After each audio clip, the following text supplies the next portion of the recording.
PLID পিএলআইডির অর্থ হলো prolapse lumber intervertebral disk. অর্থাৎ আমাদের যে মেরুদণ্ড আছে, মেরুদণ্ডর দুই ভার্টিব্রার মাঝে জেলির মতো একটা পদার্থ থাকে, এটাকে আমরা ডিস্ক বলি। এই ডিস্কটা যখন ছিঁড়ে বের হয়ে আসে তখন আমরা এটাকে পিএলআইডি বা prolapse lumber intervertebral disk disease বলে থাকি, যার কারণে আমাদের কোমরে প্রচণ্ড ব্যথা হয়। অনেকের কোমরের ব্যথাটা পায়ের দিকে রেডিয়েট করে, অনেকের পা অবশ হয়ে যায়, অনেকের প্রস্রাব পায়খানাও সমস্যা দেখা দেয়। তো এই পিএলআইডিটা কেন হচ্ছে? পিএলআইডির যে ডিস্কটা আছে, এই ডিস্কটা কিন্তু শক অ্যাবজর্বার হিসেবে কাজ করে। এই ডিস্কটা আপনার রাবারের মতো ছোট বড় হয়, অর্থাৎ এরা যখন আমাদের মেরুদণ্ডের মাঝখানে থাকে, আমরা যখন হাঁটা চলা করি অথবা জাম্পিং করি বা দৌড়াদৌড়ি করি, তখন এই ডিস্কটা শক অ্যাবজর্ব করে। এই ডিস্কটা কিন্তু পেইন সেন্সিটিভ না, অর্থাৎ এই ডিস্কটা যে ছোট বড় হচ্ছে বা শক অ্যাবজর্ব করতেছে, এটার কারণে কিন্তু এটা পেইন ফিল করবে না, কারণ এখানে কোনো পেইনের রিসেপ্টর নাই। কিন্তু ডিস্কের আশেপাশে যে অর্গানগুলো আছে, যে বোনসগুলো আছে, যে নার্ভগুলো আছে বা যে মাসেলগুলো আছে, এরা হচ্ছে পেইন সেন্সিটিভ। তো আমাদের এই ডিস্কটা প্রোটিওগ্লাইকেন দিয়ে তৈরি, বিভিন্ন প্রোটিন কোলাজেন দিয়ে তৈরি।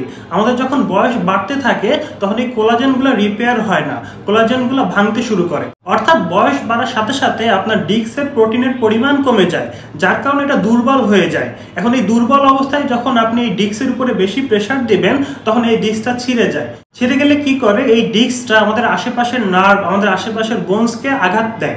আশেপাশের নার্ভ আর বোনস যখন আঘাতপ্রাপ্ত হবে, তখন আমাদের কোমরে সিভিয়ার পেইন তৈরি হবে। কারণ আমাদের নার্ভ যখন আংশিকভাবে ড্যামেজ হয়, আংশিকভাবে প্রেসার ক্রিয়েট হয়, তখন সেই নার্ভটা যে মাসেলকে সাপ্লাই দিছিল, সেই মাসেলগুলো ক্রাম্প করে। আর যখনই আপনার মাসেল ক্রাম্প করবে, তখন আপনার কোমরে সিভিয়ার পেইন হবে। আবার এই নার্ভটাই আপনার পায়ের দিকে সাপ্লাই দেয়, তো পায়ের দিকের মাসেলগুলো আপনার ক্রাম্প করা শুরু করবে, যেটাকে আমরা সায়াটিকা বলতেছি। এবং ডিস্ক যখন নার্ভকে পুরোপুরি বাধাগ্রস্ত করবে, তখন কিন্তু আমাদের পা অবশ হয়ে যাবে বা কোমরের অংশটা অবশ হয়ে যাবে, অথবা আমাদের প্রস্রাব পায়খানার কন্ট্রোলটা আমাদের থাকবে না। কারণ যে নার্ভগুলো আমাদের প্রস্রাব পায়খানা নিয়ন্ত্রণ করত, তারা পুরোপুরি বাধাগ্রস্ত হয়ে গেছে, তারা পুরোপুরি ছিঁড়ে গেছে। এই কারণে আমরা তখন যে প্রস্রাব পায়খানা নিয়ন্ত্রণ করতে পারবো না, এবং পুরোপুরি ছিঁড়ে যাওয়ার কারণে আমাদের পাগুলো অবশ হয়ে যাবে এবং পায়ের যে নাড়াচড়া করার ক্ষমতা, হাঁটা চলার করার ক্ষমতা, সেটাও কিন্তু আমরা হারিয়ে ফেলবো। তো পিএলআইডির কারণ হিসেবে আমরা দেখতে পেলাম, ডিস্কের উপর বেশি চাপ যখন পড়ে তখন এটা ছিঁড়ে যায়। তো ডিস্কের উপর কখন বেশি চাপ পড়ছে?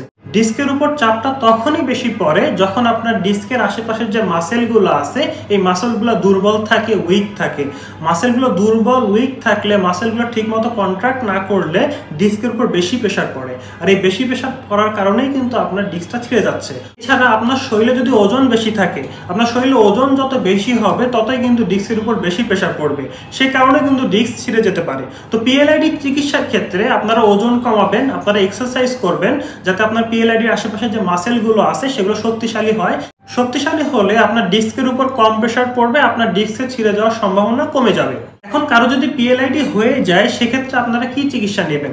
পিএলআইডি যদি মাইল্ড থাকে, মানে সামান্য পরিমাণ ডিস্ক প্রোল্যাপস হয়, সেক্ষেত্রে আপনারা আকুপাংচার করতে পারেন।